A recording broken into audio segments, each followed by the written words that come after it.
biologically wired for connection, right? The single greatest corollary to our long-term health and happiness, the single biggest factor is the quality of our long-term relationships. That's based on Harvard research. Yeah. Everyone wants to ride with you on the limo. Yeah. What you want are the people who will ride with you on the bus when the limo breaks down. So often we think about how do we change our external reality, but we're not doing enough to change the internal reality. And one leads to the other, right? Because ultimately our external is a reflection of our internal. Leadership isn't just what you say. It's what people feel in your presence. In the moments that matter the most, when pressure is high, decisions are irreversible, and outcomes are real. People don't look for the loudest voice in the room. They attune to the calmest nervous system. Today's guest has spent years studying that invisible force, how leaders shape rooms before they ever speak, why presence outperforms pressure, and why coherence, not charisma, is the real source of authority. He's a leadership coach, speaker, and the author of Resonance, a book that challenges everything we think we know about power, performance, and modern leadership. This is a conversation about what it means to lead when people are reading your energy more than your words. Welcome to the Alpha Renaissance with Michael Trainer. Michael Trainer. My man. Man, so happy to have you here. It's an honor. Thank you for having me. Yeah, man. It feels like it's been a long time coming. I heard so much about you. So many people told me that I needed to have you on the show, particularly to talk about your book that's out now. Yeah, Resonance, the art and science of human connection. Yeah, man. It's a lot in there about leadership. I feel like leadership is the driving theme, and you describe it from a perspective that I've never heard before, where leadership is often framed as authority, influence. You say it's more than that. It's about emotional signaling. It's about emotional composure. What do you mean by that? Yeah, I think we've been sold kind of a fool's errand in the context of traditional networking. And by that, I mean networking and building influence, right? Like so many of the books around relationships are extraction oriented, right? It's kind of another relic of industrial capitalism. What can I take from you? We've all been at various gatherings where someone's eyeing our name tag and looking over our shoulder to see, who more important they can connect with, and assessing, is this person someone who can do something for me? And it's only if they can that I find value in the connection. And I kind of turn that thought on its head.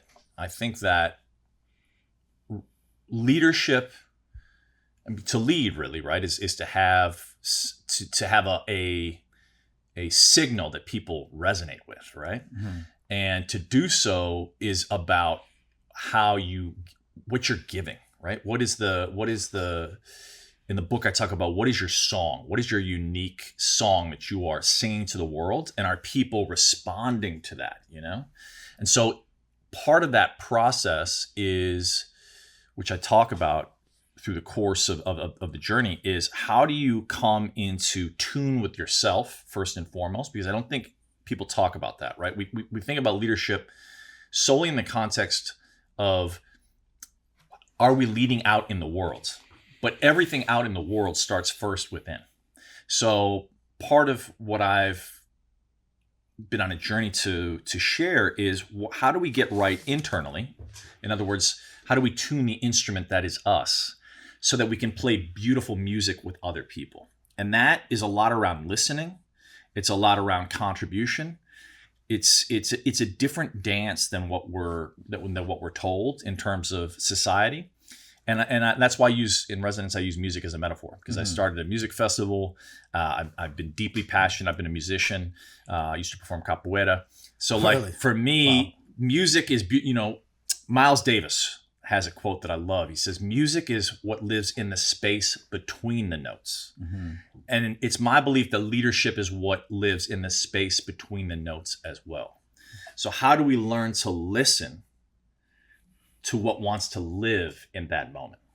That to me is a new vision of leadership, right? And that's when jazz can happen, right? Like jazz is highly improvised, yes, but it's about listening to when your song is warranted, right? And if everyone's trying to play over each other, that's not music, right? That's a mess. So how do we get musical in our relating? And that to me it's a different vision of leadership. So you're saying it's not so much as taking away, not looking at what you can take away as a leader, but more so how you can collaborate, how you can play in this symphony together to achieve your objective as the leader. 100%. I mean, without getting into, politics, if you look around the world, there are certain leaders who lead based on what's in it for me, who lead based on extraction, who lead based on power dynamics and what have you. And there's leadership that I would call more of a soft-oriented leadership, a servant leadership, right? And we see this also in whether it be politics, sports, right? People that are playing for something more than themselves, Like Stephen Curry, I would argue, is a great leader, right? And he's not the most vocal, but he leads with who he is, how he plays, how he shows up on the court, his commitment. And he plays for something more than himself, right? And I talk about that in the book, this concept of the more. I believe that each of us have a more or a song that wants to live through us. And it's our job in this life to prepare our instrument and also to be in the listening enough to be able to hear that song and to play it beautifully. And so part of what I talk about is from that place, how do we find the people that we're meant to play with? So for example, using another musical metaphor, the Beatles, right? You have John, Paul, Ringo. You have these incredible musicians individually, but together, the more is the Beatles, right? Yeah. The more of their collective song, right? Which all of us know, it's undeniable. How do we find our Ringo? How do we find our Paul McCartney? Like, how do we find the people with whom we play music beautifully and where there's a resonance in that song? When you say that, there are leaders who have this what's in it for me mentality. What does that do for the people that they're leading? How do they feel when you have that mentality versus the mentality of playing in a symphony? Beautiful question. I can explain how it feels to me, and I believe this carries over to others. It's the opposite of resonance is dissonance, and I think if you're living in the world today, there are a lot of instances of dissonance at the moment globally, and it's my belief that resonance is the antidote to that dissonance, because what resonance is, and it's based in physics, right? Like this is actual, like this is not just a woo-woo concept, right? Like totally. If you actually had soldiers marching on the bridge in total resonance, right? In total syncopation, they could collapse a concrete bridge based on their movement, right? It's about the exponential more that happens, right? It's something where the sum of the parts become exponential, right? And we've seen that throughout history when there have been, for lack of a better term, movements of resonance for the common good. It's been about people. Margaret Mead talks about that, right? You never doubt the power of a small group of committed people, right? If you find a small group of committed people that are in resonance, the power magnifies beyond any sum of the parts, right? So an example in my own life, when we had the vision to start Global Citizen Festival, right? We cared about the world. We wanted to build a movement to end extreme poverty. At the time, that was 1.4 billion people living on $1.25 or its equivalent around the world. But we didn't want to do it through guilt and shame. We wanted to do it through hope and inspiration. Not what I would call poverty porn, sort of Sally Struthers, poor child, distended belly, like let me guilt and shame you. More, let's see our shared humanity. Let me see where others are living but not thriving, and how all of us can benefit when we help each other rise. And I thought deeply about the architecture of that, and I thought about film, I thought about music, and I was like, you know what? Music transcends all boundaries. Yeah. No matter what language you speak, a great song, you go to any show, when there's a great song playing, there is resonance. You can feel it. You Everyone can feel it. It's undeniable. Everyone can feel it. There's no, there's no question that it is true. It is real Oftentimes and you true. think when you meet people who are not into music, it almost feels like they're not real people. Like you don't. I've met a couple of people in my life, and they're like, "Oh, I don't listen to music." And you're like, "Wait, what? So what do you listen to? What do you do?" Like you don't feel anything. I don't care if it's like the worst music, which is classical music. I don't feel like if it's that music, like if whatever music, like you should have some emotion to it. And having that disconnect for me is just, meeting people like that is just scary. Well, I think that, not to go too far afield, but yeah, the lack of reading books, the lack of listening to music, unfortunately, with all of we're now in a time in history, right? There's a Terence McKenna quote that I love where he said, "The world has changed more since 1992 than it did in the previous 1,000 years." Yeah. So we are, and I talk about this, the neuroscience of this, but we're biologically wired for connection, right? The single greatest corollary to our long-term health and happiness, the single biggest factor is the quality of our long-term relationships. That's based on Harvard research. Yeah.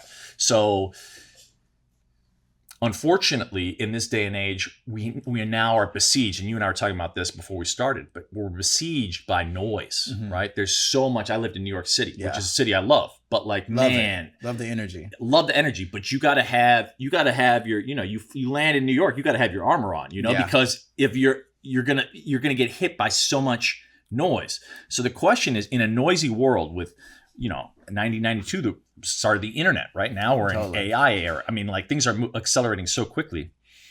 How do you hold your signal, right? And that's part of what we're up to is how do I know what my signal is? How do I hold it? In other words, how do I protect my neurobiology, my nervous system, right? How can I stay in a good way? How do I retune my instrument, right? So like for me, for example, if it gets too noisy, if I'm starting to worry about, all the things I'm at effect to that I have no control over, the state of the world, potential, wars, disconnect, dissonance in all of its forms, then I lose my power. I lose my agency. So I know now, okay, if I go into nature, I read a book, I listen to music. Those for me are things that bring me back to my center, and they bring me back into tune. They help regulate my nervous system. And from that place, I'm then able to connect again. And that's, interestingly enough, that's where I then get back into my circle of influence. That's actually when I start singing my song, and I can actually have an impact. Instead of just getting bowled over by the things I'm concerned about, I now have agency again. In this journey of coming to the understanding that you have now, where were you when you realized that maybe your leadership style wasn't the correct style?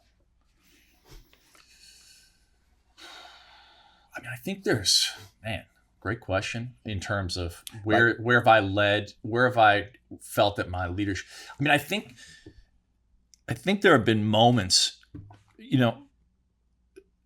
there's moments where you evolve and you realize how you used to do it was probably integral to developing the insights and the wisdom, right? We've got to go through those experiences.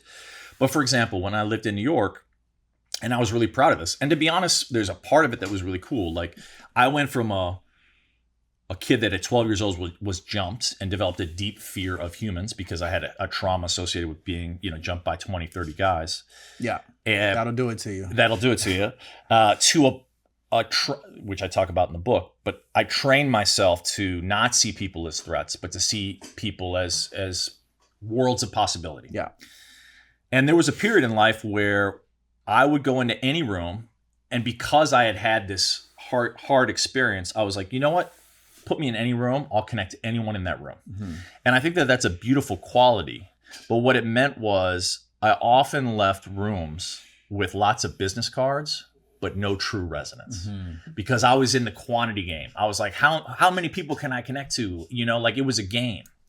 And while I think it was integral to the development and the development of my mindset as it relates to resonant relationships, if I look back now, I don't think that was true leadership. I walked out with a stack of business cards, but I didn't walk out with deep interpersonal relationships. You made the first step, but after that, you were kind of like, all right, you had a reckoning. Yeah. Like, okay, well, what do I do with these business cards? Do these people actually remember me for anything? Yeah. I think I think that if you look at your, I literally downloaded my phone the other day, and I was like, man, I have over 50,000 contacts. Wow.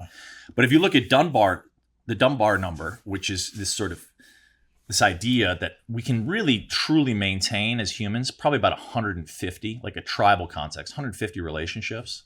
And of those, I mean, these are peripheral relationships. When you think about the depth of relationship that you can develop, it's a much smaller number. Totally. And now if you look at the research, a lot of it's crazy, especially with men. A lot of men don't even have one person in their life that they can relate to, that they would call when they're in a challenging time. I talk about, Oprah has this quote that I love, which is, or at least it's attributed to Oprah, but everyone wants to ride with you on the limo. Yeah. What you want are the people who will ride with you on the bus when the limo breaks down. So Totally. I call it your true people, Yeah. And to me, I had a lot of party friends. I had a lot of friends that were there. If I wanted to invite them to the festival or there was a great party, they would be there, Totally. But if I needed to move, or God forbid forbid you wind up in a hospital or something like that, these are not people that are showing up. Totally. So I think,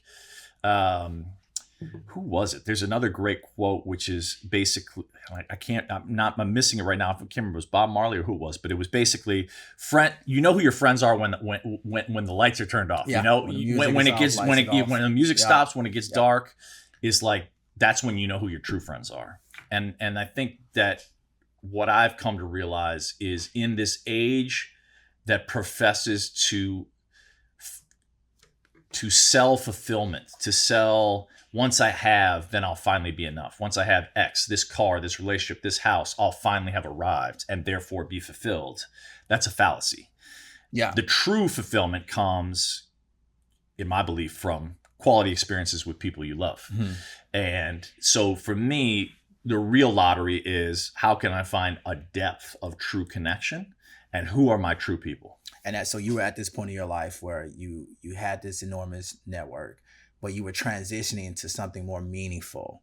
Like that era in your life just it didn't resonate with you. It didn't give you, it wasn't as exciting as it used to be. Those parties, those friends, those contacts, it wasn't there. It wasn't it. I mean, I think that's actually, when you're loneliness, I think my father shared this with me. He's like, the loneliest time in your life isn't when you're by yourself in solitude.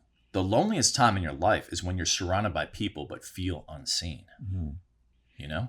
And I had tons of contacts, but I had very few true connections when it came down to it. Because when I was doing Global Citizen, my father unfortunately got diagnosed with cancer and then got diagnosed with dementia. And so my anchor in the world, my best friend, my father, the man who showed up for me, who had my back no matter what, was now drifting further and further from the shore. And that is, for anyone who's been through it, I know you have, that is a reckoning, Totally. And when you're going through that period where your whole world is sort of shaken, the party doesn't feel the same anymore. And I think that the challenge that we're in now is, we're more connected than ever, but we're lonelier than ever, because actually what's happening is, we have the proximate sense of connection, but we're living our lives in comparison to everyone else's highlight reel. And I saw that in real form. When after I was jumped, I wound up, the way that I got over that trauma was, I wound up doing what they call exposure therapy, where you face your fear. Mm-hmm. And for me, what that looked like, I grew up like you in Chicago. Yeah. I was like, how can I go as far away from my reality as possible? I can understand why you got jumped. In Chicago. No, I got jumped in Spain. Oh, really? Yeah. So when I was 12 years old, my host brother had something stolen from him, and I went to go stand up for him. And I didn't know I was standing up to, I wasn't threatening anyone, but basically it was the town bully. Town bully gang. I don't even know what you call it, but there was, what I thought was one person was 30, and needless to say, I took it right to the jaw, and it got on, and it was not fun. But so I associated the things that I love the most, which is other people and travel, with trauma. Mm-hmm. So the way that I transcended that was, I said, okay, I don't want to take medication for the rest of my life and live kind of in fear in a shell. How can I transcend that? So what I did was, I was like, okay, I'm not much for half measures. I was like, Yeah. let me go as far into this as possible. Was this while you were like a teenager? Or Yeah. were you, okay. This you're is very conscious of this. At super this time. conscious Yeah. from a very young age. So I decided, okay, at 18, I went to Sri Lanka, which at the time was a country at civil war, on the exact opposite side of the world from where I grew up. And I talk about this a little bit in the book, but I wound up getting invited into this incredible world, this incredible tradition with a 7th generation healer. And in that culture and tradition, there's no word for privacy. There's no word for possession. So you exist in relationship to the whole. And so I went from a place where my trust in humans was broken and I felt lonelier than I've ever felt in my life. And what happened was, in this cultural context, I re-entered a culture which is what's existed since time immemorial. If you look at indigenous cultures around the world, Totally. they've had processes of individuation. They've been based on the integrity of the whole, right? We are biologically wired for a tribal reality, but we're now living in this individual-centered and often lonely, I would call it a loneliness epidemic. Totally. And what's happened is I went back into a culture where the integrity of the whole was still there. And as a matter of fact, when someone fell out of balance, in other words, when they fell into loneliness, the entire community came together to bring them back into rhythm, to bring them back into balance. And they would create this elaborate, from sunset to sunrise, this elaborate ritual, flowers and whole palm frond cities and fire dancing. And they would put them right in the middle of the circle. And they would, through their shared belief system, bring that person back into the collective song. Interesting. And back into the symphony. And because they realize that if one person's out of balance, we're all out of balance because we're inextricably connected. How did the leaders behave in that in that tribal ritual? Were they just dominant? Were they just displaying their authority, or were they playing as a symphony? Did you kind of get that concept from there? 100% total symphony. No, there's no individual dominance. It doesn't exist, right? Like, so my teacher in the book, I use Ananda is the name to preserve privacy, and also I brought in a variety of principles. What happens is that you're living in a social context. So, like, for example, Ananda was a master of 17 different things that we would call mastery, right? Like, in the West, they'd probably be flexing like they're the best drummer in the world, best dancer in the world, But he wasn't flexing on any of that because those weren't things that he was to be a show off in something. They were integral to the architecture of how he could use ritual to bring people back into balance. So he was a healer in the truest sense. He wasn't one of these new age fake shaman charlatans. He was an actual, like, real person, right? Like, no show about it. Yeah. No ego, authority, I'm trying to flex, none of that. But he was a master of 17 different disciplines, all of which were integral to orchestrating a symphony in which a person can come back to themselves. So he was like the SEAL Team 6. Oh, he was like when someone was really lost and they needed rescuing, they needed like some real help. They call this guy. He's the ringer. Correct. He was who you brought in when it got real, like when the other things wouldn't work. And like, okay. And it was, I mean, when I say elaborate, it's like, the degree to which a person feels seen, heard, and loved is profound, because the amount of effort that goes into it is incredible. I mean, it's weeks of effort from the whole collective, right? So, and then I volunteered with a group called the Sarvodaya Shramadana movement. They literally incorporated every single person in a village. They had a saying, "We build a road and the road builds us." And I was introduced to this whole world where the social and the collective transcended the concern of the individual. And that doesn't mean individuals weren't celebrated or you couldn't have individual gifts. It just wasn't all about me. It was about we. We're from the proverbial West, right? The greatest part of civilization that ever existed, right? At least that's what we're told.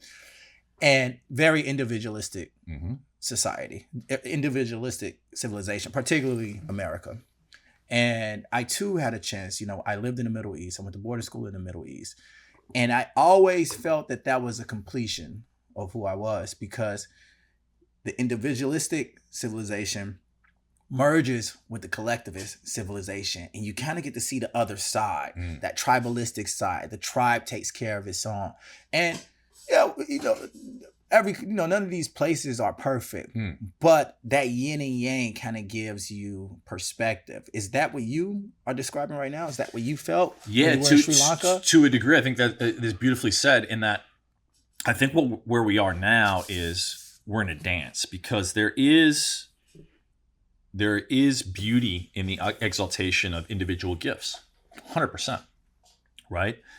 I love seeing people, in the West, we exalt people based on their individuality, their ingenuity, and we had the fortune of hosting, some of the best musicians in the world, Beyonce, Jay-Z, Coldplay, that music exists because these individuals were exalted, and they found their song, and we are better for it. And at the same time, I think that the antidote to some of the ills that plague us in this individual-centered society is to return back to some of the cultural roots that still privilege and prioritize being part of something more, being part of a group, being part of a collective. Because what we're seeing, and as a doctor, is the biological consequence of isolation, which is profound. I mean, the incidence of all kinds of disease is exponentially increased when someone feels deep loneliness, depression, we have never fully contended with the context of the social ills that plague us now, because our biology has never faced the circumstances we now find ourselves in, right? Yeah. Like we've evolved hundreds of thousands of years in this tribal context, and now we're in this brave new world of the internet, AI, news, right? Like, in a tribal culture, you wouldn't be beset with news of all the darkest things that are happening in every tribe around the world, right? Yeah. Like, and our nervous systems aren't really oriented towards that. So I think we're in this kind of incredible experiment, and there's a lot of beauty to that too, right? Like, I mean, if you are alive today in almost any circumstance, definitely if you're listening to this podcast, you are better off than a king was, 200 years, 300 years ago. Like, I'll take. 5-year-old knows more about the known world than Jesus did. It's which is crazy. It's wild. But you were talking about the most influential people in history, right? That your child probably knows more about science, physics, chemistry than the greatest people that ever lived. Well, they have access to more information than they've ever had. But the challenge is do they have the wisdom? Do they have the embodiment? Is that what you think people get wrong right now, living in an individualistic culture? I wouldn't necessarily say wrong, because I think part of the challenge is right and wrong, like this dualistic orientation. What I would say is I think that we've lost our way to a degree.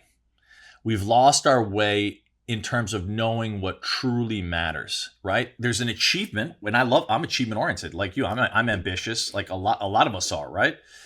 But we're not going to find fulfillment in that game of me, my, acquisition, external accolades. Doesn't mean they're not worthy, but what it does mean, I talk about in the book, which is not my concept. I believe it's Arthur Brooks, but resume goals and eulogy goals, right? Yes. Right. Like, I'm so glad I, went to Columbia and got a Fulbright scholarship. All these things that are very much resume goals and meant something for me, like, especially as a kid growing up with learning disabilities.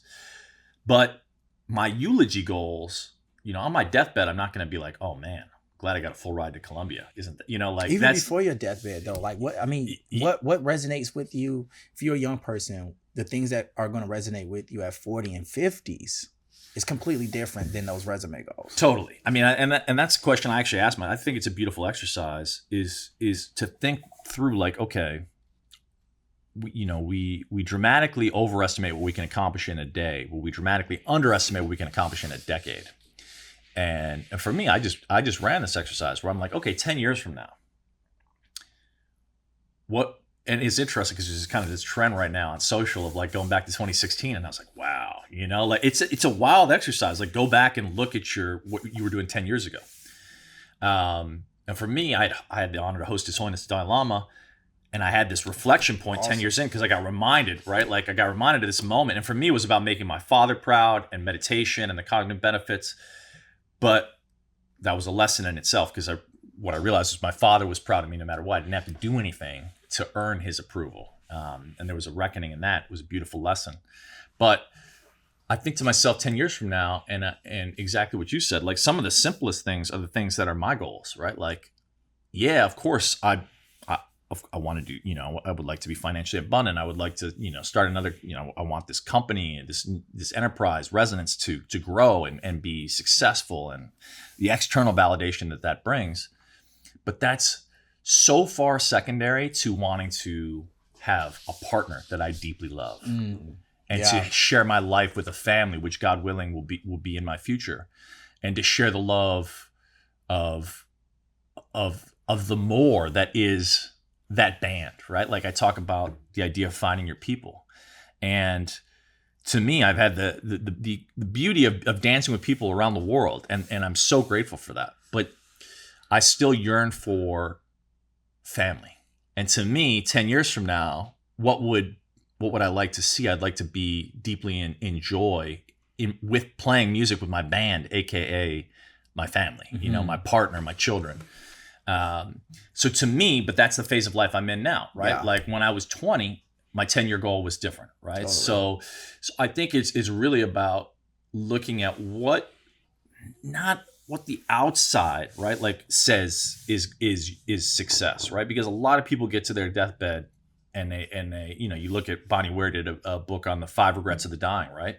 Number one regret, they never took a shot at living life on their own terms, right? They never sang their own song. They lived it based on what they thought society told them to do, and fear of judgment of what it would look like if they actually took a step out onto their own, right? So to me, it's like, how do you assess, and that's what leadership is, right? How do you assess what's authentic for you? Yeah. I mean, you said something very powerful in terms of people reach the end of their life, right? They had to study where she was a nurse, I think, and she That's asked it, Bonnie people, Ware. Oh, Bonnie Ware. Yeah. Okay, yeah. So she asked people on their deathbed, what was the number one thing you regret about your life? And it was always the number one thing, if I remember correctly, was not being your true self, not living your life and living and being the person that you were behind closed doors, not living your truth. Yeah. And you hear that, it makes sense, and you're like, okay, I understand that, but there's a blockage there as well. And oftentimes people will put it on society. Well, society said this. Oftentimes they'll put it on whatever institution. But what do you think it is? Because to me, it sounds like it's us. Well, I think making that blockage. It's a nuanced question, but what I would say that I think might be most helpful for those listening or watching is, I have a great friendship with a gentleman named Stephen Pressfield. He wrote a book called The War of Art, which I recommend anyone read. Great title. It's incredible. It's incredible. But what he talks about, and I think is helpful in this context, is the notion of the muse and resistance. And in my own way, the way I think about it is, the muse is that force, and in my own context, I think about it like music, that force or that music that wants to live through us, that unique song, that unexpressed potentiality, right? That creative project you've been dreaming about, that new career you wish you had the courage to start, right? That book you want to write. But the bigger that vision is, the more commensurate resistance will rise that will push against that, right? The more our fear of self-judgment, the more all the little picadillos we have in our brain, right? Because it's our own self that will try to sabotage us. Totally. So the bigger the vision, the more authentic the vision, the more resistance will evolve to share the fear-based voices that keep us from that. So part of it is the dance of, how do I stand in that song regardless, Right now, I'm launching a book. I was a kid who grew up diagnosed with a learning disability, tracked in remedial classes, and for me, writing that book was my existential confrontation, my muse wanting to dance, right? And I'm super proud of that. And I think it's an incredible book. And it took me 5 years to write. Like, it was not an overnight. And I wrote it and rewrote it 3 times. So for me, it was an exercise. This podcast, you and I were talking before we started recording, right? I started recording my podcast in 2014. I didn't launch it till 2019 because my resistance was, you can't go for some guy hosting Beyonce in front of 70,000 people to some cat with a microphone in his living room. Yeah. Like that, my ego thought that looks terrible, right? That's a bad look, you know? So that kept me from opening up that whole new aspect. I mean, now, I mean, I launched one up launching in 2019. It's 2026. In the last 7 years, my life has changed profoundly, as have podcasts. Yes, totally. Because of that journey. Yeah. But I had 5 years of resistance before and I had recordings with I mean, I had the event with His Holiness, I had Deepak, all these people I had conversation. I was just sitting on them. And that's the thing is we all sit on these dreams, right? Proverbial, literal. Yeah. And I think the quest is to really, really reckon with what is, and that's why I call it your unique song. What is yours to give? What is yours to contribute? And then being in the dance, because it is a dance, right? Like, it's not like it's like, okay, I know what I'm going to do and there's going to be no roadblocks, right? Like the hero's journey, Joseph Campbell talks about this, but we've got to go through the descendants before the ultimate transcendence, right? Like mythologically, we've got to go through the dark night. We've got to contend with the challenges to evolve into that next level of individuation. And so I think so many of us now, it's even harder because, I mean, one, we have more tools than we've ever had. You were talking about with your kid, right? You got in your hand now the opportunity to have the most robust library, that exists on the planet. Mm-hmm. But at the same time, you're more besieged by distraction than at any period in history. So the question is, how do you, and I talk about this, how do you separate signal from noise? Yeah. And how do you know what is your authentic note, your true signal? And how do you find the people that help bring that signal to life? How do you find the people that play beautifully with you? And I'll keep it tangible because I've been speaking very kind of mythologically. But one thing I talk about is batteries and black holes, right? So all of us have an experience, there's a notion of givers and takers, I like givers and takers in that it's clear, like, oh, okay, like, Tack invited me on his show. That's a very giving, generous thing, and I'm not saying this context with you, but a giver could also be someone who gives from manipulation, right? Like someone gives me gifts, but they actually want something from me. Return, and so that to me could be a black hole.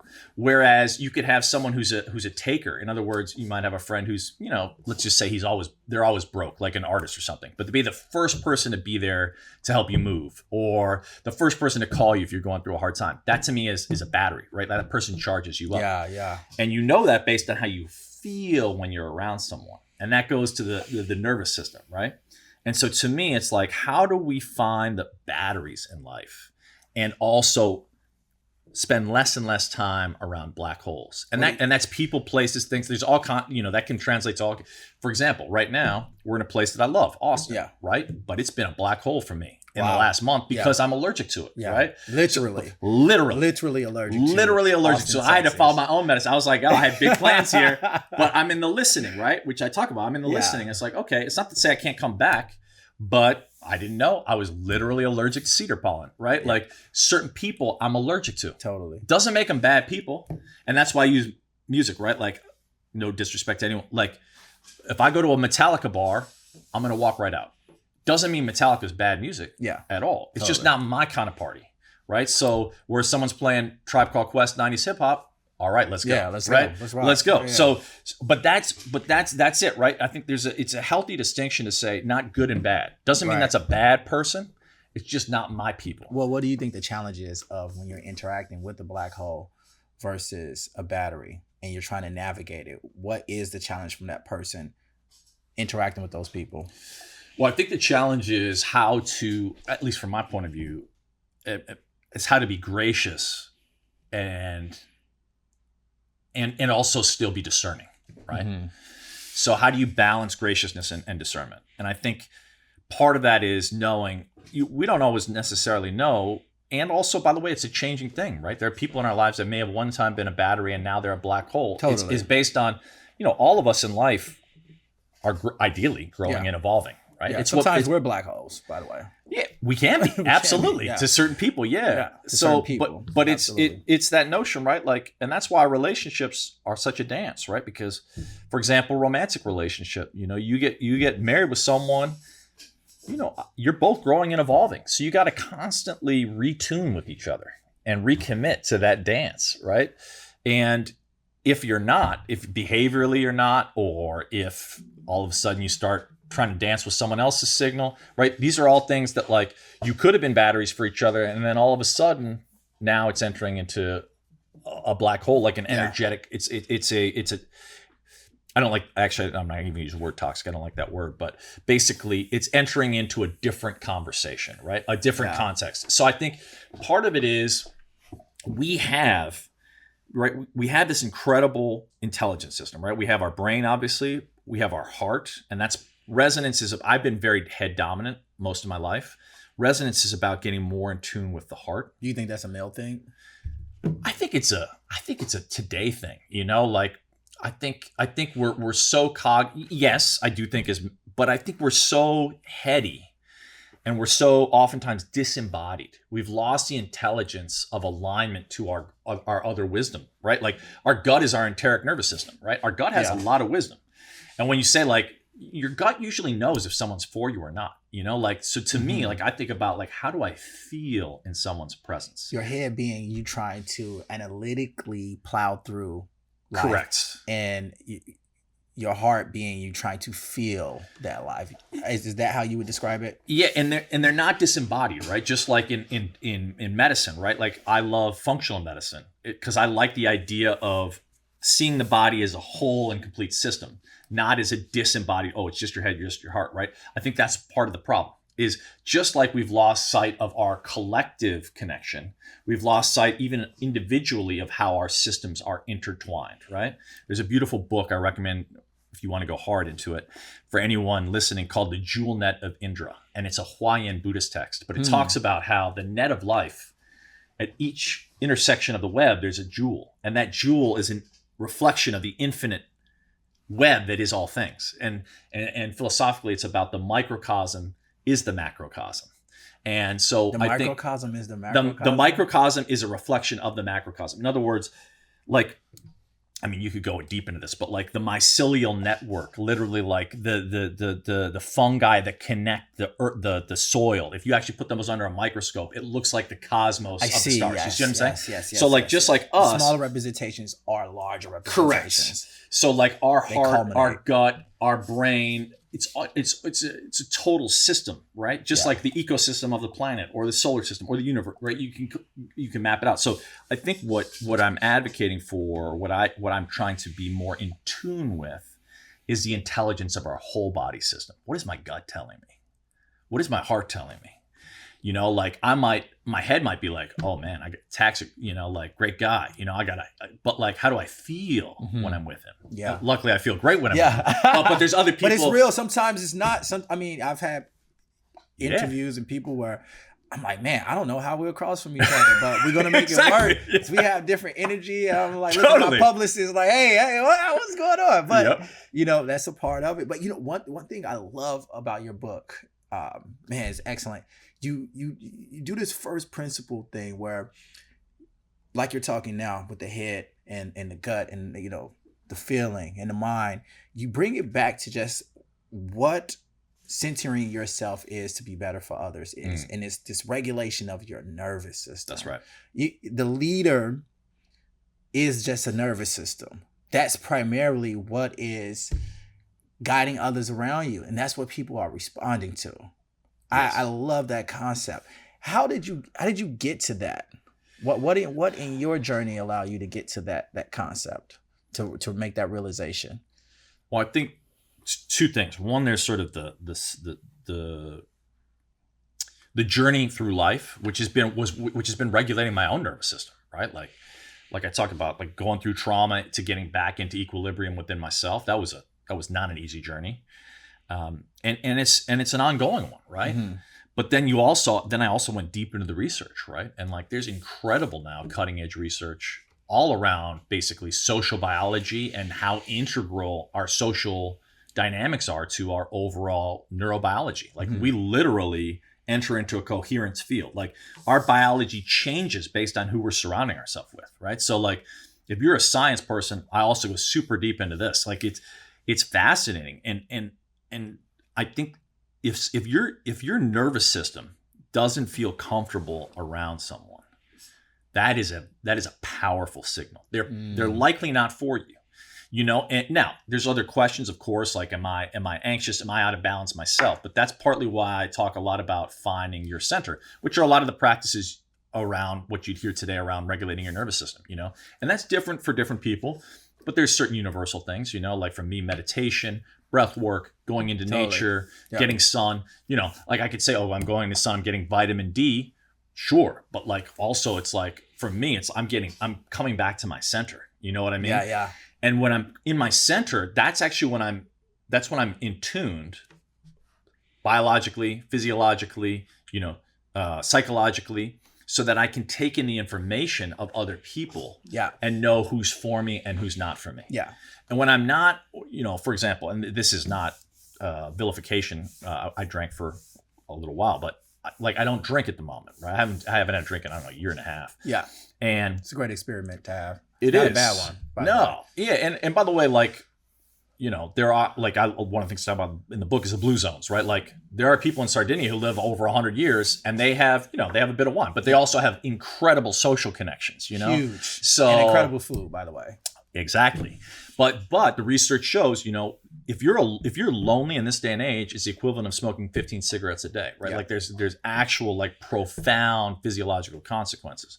So to me, it's like, okay, when I took one of the benefits of taking alcohol out of my life was I got way better at staying in center. Yeah. Around knowing who's for me and who's not for me. And also way better at not trying to surround myself with party friends, right? Because when you're drinking and you're a couple glasses that's what it's good for. I mean, it's exactly. Good. I mean, you make some social connections when you're a little bubbly, you do, right? you but do. When you take that away, it really takes the mask. I mean, I've had friends where we've known each other for a very long time, and what kept us together was our social connections. We had a lot of friends. We did a lot of things. And then the minute when you remove one of those layers, like alcohol, relationships completely change. And you're like, oh my God, 10 years, 15 years, I've known this person, these people, and the relationship is completely different without alcohol. It does shift it. It does shift. I mean, my relationships are very different since I stopped drinking. Yeah. But I think that also goes to that piece, right? And this isn't... is what are your priorities and what are you optimizing for, right? Yeah. So for me, like, to what you talked about earlier, right? Like for me, my next decade, I want to optimize around partnership and family. Yeah. Right? I'm not trying to optimize around, I need to get 10 new friends in one night or hook up, like, and so it's like, okay, I'm going to find someone who's way more in tune if my signal is clear, right? But whatever it is that helps bring you back to center so that you can both be a signal, but also listen for the other signals that are in resonance with you. That's what I'm an advocate for, right? And that looks different for different people. Totally. But for me, what I've realized is I know now the things that bring me back. And so my commitment and what I share and what I advocate for, and by the way, in the book, the whole context isn't just why to do this. There's a whole roadmap onto the how. Totally. And I think that's what I was really focused on, because it's like, oh yeah, okay, like a lot of people say, hey, we have a loneliness epidemic. Of course, that's true. Yeah. But then what do we do about it? Like how do you actually move from loneliness into social cohesion and feeling the strength of that? And so what I do is I map out that whole roadmap with exercises, things that have worked for me and other people that I've researched. And basically, how do you come back into a place of wholeness? How do you find your band? And then from your band, how do you find your symphony? How do you find those that amplify your song in a good and beautiful way? When you're around those people that don't amplify your song, what are you feeling? Dissonance. What's going on under your skin? I mean, so for me personally, I think and I think people can recognize that, right? Like we all there's nervousness, there's different things. And part of that is normal, right? But like, it's so wild. Like anyone listening or watching will know this, right? It's like, when there's certain people you just get around and you're like, man, you just start laughing. Like you become a better version of yourself. It's like, I'm cracking you up, you're cracking me up, we're having fun, like whereas other people, for whatever reason, you get around them and you're self-conscious. You're like, man, did I say the wrong thing? Like the signal you're getting from them isn't good. It's just like, oh, I feel like they don't even want to talk to me. They're looking over my shoulder. They keep checking their phone, right? Like what it feels like is disconnection. Yeah. That's what it feels like, right? Whereas resonance feels like I'm laughing, like we're vibing, like we're playing jazz, like we're together. We're together, man, together, and that happens socially too. Yeah. Exactly. At like this moment in time, we're together. That's right. We're together. And we're hitting the notes, and it's undeniable. Just like a good song is undeniable, right? Like when you're listening to a good song, everyone's in resonance, undeniable, right? So to me, it's listening for those people and those moments that are undeniable, and also recognizing, right, that not everyone's for you. Yeah. You talk about the loneliness epidemic, or being around those people that are not for you, and you get around them and you feel bad. You feel everything that you described. You feel that gut feeling that I'm not in the right place. I'm not around the right people. What's the first step a person should take to free themselves? There's a couple different ways I would answer that. So there's the things that you would do socially, but what I would advocate for is actually a step before that, because I think so often we think about how do we change our external reality, but we're not doing enough to change the internal reality. And one leads to the other, right? Because ultimately our external is a reflection of our internal. And so basically what I would advocate for is getting quiet. One of the things I talk about in the book is being in the listening. For me, what that looks like is, and this sounds ironic because I'm talking about how do you connect socially. For me, it looked like doing like a vision fast. And I went to the Lost Coast in Northern California, and I sat with myself for a week. And I wasn't around any signal except for nature. I was literally just listening to the crashing of the waves, and I would go bathe in the waterfall. And I think in the entire week I was there, I saw 4 people and one Rhodesian Ridgeback. Was this like a silent retreat? A self-imposed silent retreat. Self-imposed silent retreat. So you put yourself in exile, which is also a time-honored tradition of the ancients. That's right. They all went to a cave or to a hill, to a mountain to figure out and to connect. And I'll tell you too, when I started podcasting, before I started, I thought I needed to become a better talker, right? I thought I needed to talk more. So I hired one of the best comms coach that I've ever seen in my life, Neil Bendari. He actually came on the show. And the first thing he told me to do was shut up. Yeah, that's it. He told me to shut up. He said, hey, you don't listen. You don't ask any questions. And I thought to myself, well, my wife says that all the time. But now that he said it, I guess it's true. Well, I mean, I think, right, there's the old saying, we have 2 ears and 1 mouth for a reason, right? Yeah. Like listen twice as much as you talk. But I think that your life is also based on the quality of the questions you ask to yourself and to others. Yeah. And for me, what that silence afforded, and there's been, like you said, cultures, whether it be vision fasts, vision quests, since time immemorial, have prioritized that as a way to get right, in my opinion, with yourself, but also right with the world. But also to know what your signal is like when there's no interference. So to me, it's like, okay. Also, when you're listening, it's amazing the insights you get, right? Part of the challenge, for me, I get such great ideas, right? Like I tap into the muse. I tap into what wants to move through me in those moments of quiet, right? In those moments of center. And that's not happening when I'm watching Netflix or when I'm, like besieged by other people's, noise. So I think it's first finding what brings you to center, and committing and knowing what those are the tools in your tool belt, right? Whenever you start to feel like, oh, I'm a little bit out of tune, how do I tune back up, right? Like, so how do I find my center? So part of that is being in the listening, and that's being in the listening to yourself, but it's also being in the listening to the world around you, and knowing and listening to that intuitive voice that knows, okay, I gotta go tighten it up. I gotta go tune back in. For me, if I'm feeling like, ooh, like especially when I was living in Los Angeles, starting to feel a little off, I jump in the ocean. Yeah. The cold, the salt, the water just cleans all the, and I'm back. It's like, okay, so that's one tool. If I'm in a moment where I'm in a room and I'm feeling like, okay, I'll actually okay, I need to bring myself back. Your breath is an incredible regulator, so just knowing what it is that brings you back to center, that to me is the first step. And then the way that I structured the book is actually the first half ostensibly is about how we get right with ourselves. And then from that place, just like a ripple, like of a stone in the water, right? Like how do we get into a beautiful partnership? How do we get into great relationship with our family? How do we get and maintain great relationship with our community? And then it scales out, right? Because just like the Dunbar system, it's like, okay, what are our most intimate relationships? What are our close personal relationships? What are our peripheral relationships? At work, how do we maintain that, right? Because we don't control all these environments. Mm-hmm. But what we do control is ourselves. So how do we get in tune? And then from that place, how do we both know when something is in dissonance? Mm-hmm. How do we transmute dissonance? And then how do we find the people that are truly for us in the resonance?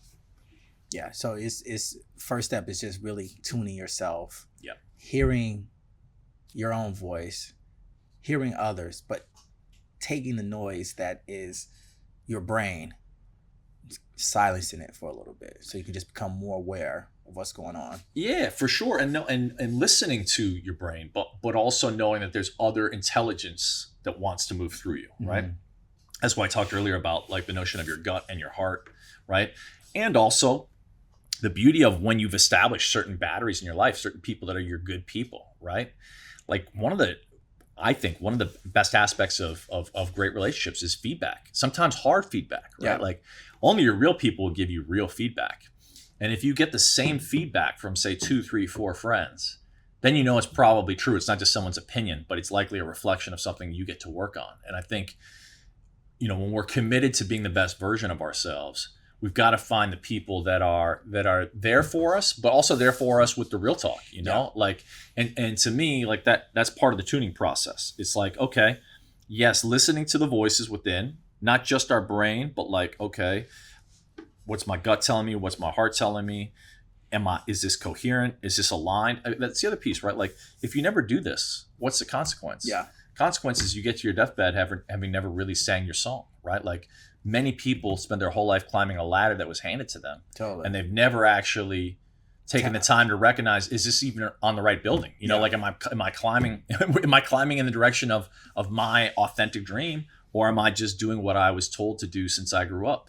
A lot of people's relationships are based solely on proximity. Yeah. Right? Like who did I grow up next to? Who did I go to school with? Exactly. Yeah. Not that that's bad, Never by challenging. The way. I have great friends. My best friend I went to school with. Totally. But it's also knowing what taking the time to know what is my song, what is my deep desire, and putting myself in a place where that is celebrated. Tactically, for example, I'm not an actor, I have no desire to be, but like if I've done deep work, gotten quiet with myself and realized that my dream in this life is to be an actor, but I'm living in Wichita, Kansas, part of this is also like you become like the people you surround yourself with, right? Yes. I'm probably not in the right ecosystem. So you know what? Let me get up and move to a place. So much of your reality is decided by who you are around. So let me go ahead and physically move myself to a place where that's more in alignment. If health is my goal and my 5 closest friends are morbidly obese,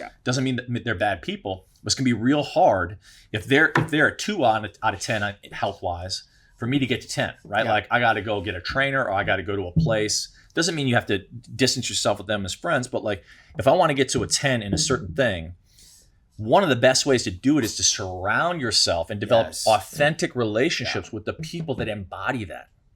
I mean, so many things that you touched on in terms of feedback. For you're a young guy, you're trying to attune, you're trying to find that power, but you also have an ego. Yeah. Sure. And you're getting feedback from everyone all the time. Some, positive, whatever. It might be from your friends, it may be from peers, whatever, colleagues. How do you remove that ego and sift out the positive feedback, the necessary feedback, the critical feedback? Well, I think part of it is,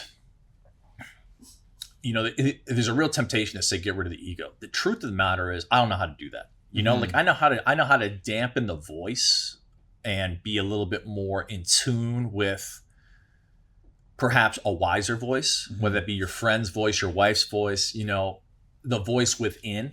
And that's the other piece, right? That's exactly the same process I was talking about earlier, right? Like my ego is oftentimes in operation when I'm trying to protect something that feels, because your ego, that's kind of what it's trying to do, right? It's trying to preserve this image that you're projecting out into the world. It's like your parents. It screws you over, but it's just trying to protect you. There is a protective mechanism there, right? Totally. But just like, meditation is about, and whatever that looks like for you, is about listening to the deeper, right? Like our ego is kind of like the tip of a wave, right? But who we are is the depth of the ocean beneath the wave, right? So how do we actually tap into the depth of what is true, not just think that tip is our entire being in reality? And to me, that's where I return to those tools, right? Like I return to the meditation, I return to the breath, I return to the thing that is the more, right? Like nature for me is church. It's like that is a representation of the more. Totally. And it also helps me recognize and put things in perspective, right? Like we oftentimes, and that's why the eulogy goals are so great, right? It's like on your deathbed is the thing that is causing you absolute stress. Like, is it actually as devastating as you like to think it was? Like earlier this week, I'll give a tangible example. I had an opportunity, $52,000, kind of opportunity that went away, and I'd spent, a couple days preparing for it, etc. And what was interesting was, in another period in time, I probably would have gotten into like all of the mental conversation around like, oh, that was wasted time. Oh my God, what, how would that have been beneficial for me? What would that money mean? What was interesting is, in this moment, I didn't stress about it at all. I was like, oh, okay, cool. Like, let me pivot. And I used the energy that I had built as a training to prepare for that proposal, and instead took it to the book. And I was like, all right, what's the thing that's in my sphere of influence, right? That's my sphere of concern. And what from a place of listening can I learn right now? And I was like, you know what? I realize I'm doubling down too much on things that are in my sphere of concern. And I'm giving my agency, my energy, my precious life force, right? Like there's a great saying which is the true cost of anything is the amount of your life you have to invest in it to see it come to fruition. Yeah. And I was investing too much of my life in things that I had no agency over. And I realized that recently too. I read the Wall Street Journal every morning. I'm going to stop doing that because I'm investing the first precious part of my day where I'm in that liminal still between the dream time and the wake time in things I have no agency over. Yeah. Right. So how do I return back to, okay, because when I was writing, that was my creative time. How do I return back to the creative force, to my zone of influence, the areas where I do exert control? Because when I double down, as Stephen Covey says, on my zone of influence, it actually expands into my circle of concern. But if I try to spend all my energy on areas where I'm just in my circle of concern, I actually diminish, ironically, my influence in the world and my life force.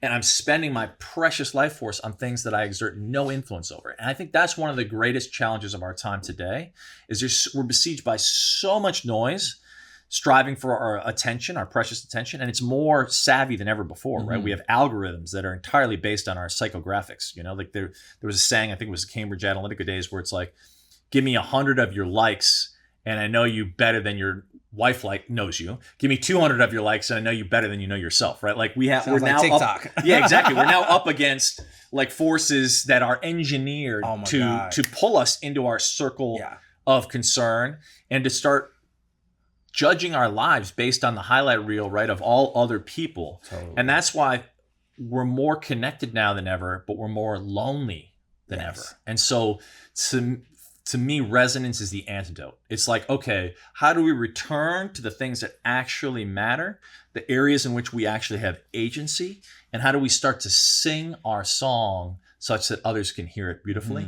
And we attract the real wealth in life, which is the quality relationships and experiences that bring us to our vitality.